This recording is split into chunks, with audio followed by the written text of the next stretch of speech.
क्या सनातन धर्म का इस्तेमाल कर रहे हैं पीएम मोदी?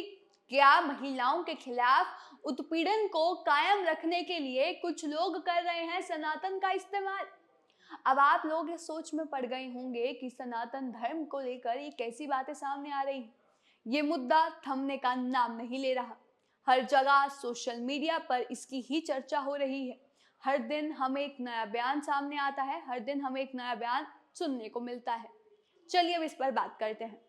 तमिलनाडु के मंत्री और डीएम के नेता उदयनिधि स्टालिन सनातन धर्म के खिलाफ अपनी टिप्पणी को लेकर सुर्खियों में है।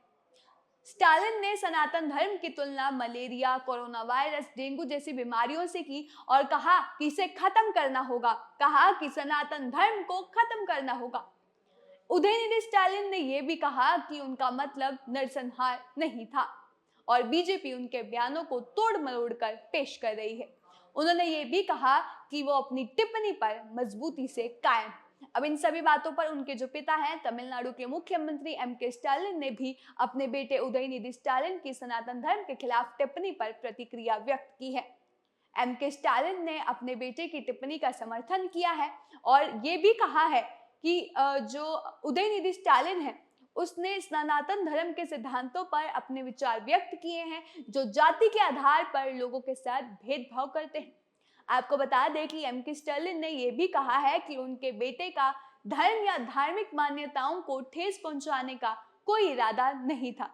उन्होंने झूठी कहानी फैलाने के लिए भाजपा की भी आलोचना की है और कहा है कि पार्टी सनातन पर अन्य लोगों के विचारों को बर्दाश्त करने में असमर्थ है। इसके साथ ही एमके स्टालिन ने उदयनिधि स्टालिन की टिप्पणी पर एक बयान जारी किया। आपको बताते हैं वो क्या बयान उन्होंने बोला है, बताते हैं। तो उन्होंने कहा है कि उन्होंने सनातन सिद्धांतों पर अपने विचार व्यक्त किए जो अनुसूचित जाति, जनजातियों और महिलाओं के खिलाफ भेदभाव करते हैं। उनका किसी भी धर्म या धार्मिक मान्यताओं को ठेस पहुंचाने का कोई इरादा नहीं है। इसके साथ ही एमके स्टालिन ने पीएम मोदी पर भी निशाना साधा है। जी हाँ, पीएम मोदी पर निशाना साधते हुए उन्होंने कहा कि राष्ट्रीय मीडिया से ये सुनना निराशाजनक है कि पीएम ने उल्लेख किया कि उदयनिधि की टिप्पणियों को उनके मंत्रिपरिषद की बैठक के दौरान उचित प्रतिक्रिया की आवश्यकता है। किसी भी दावे या रिपोर्ट को सत्यापित करने के लिए, सही प्रूफ करने के लिए प्रधानमंत्री के पास सभी संसाधनों तक की पहुंच है। तो क्या पीएम मोदी, तो क्या प्रधानमंत्री उदयनिधि के बारे में फैलाए गए झूठ से अनजान होकर ये सब बोल रहे हैं कि या फिर वो जानबूझकर ऐसा कर रहे हैं?